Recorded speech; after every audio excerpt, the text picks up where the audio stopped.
Dobrý večer, dámy a pánové, já vás vítám dnešního videa a dnes si ukážeme, jak si stáhnout na mobilu Fortnite. Takže dále otevřeme Google nebo váš prohlížeč a píšeme Fortnite. Klikneme na to a sjedeme na Fortnite Download a Play for Free Epic Games Store.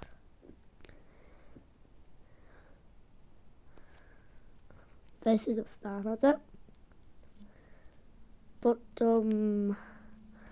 Potom si dáme, tam se otevřeme Epic Games Store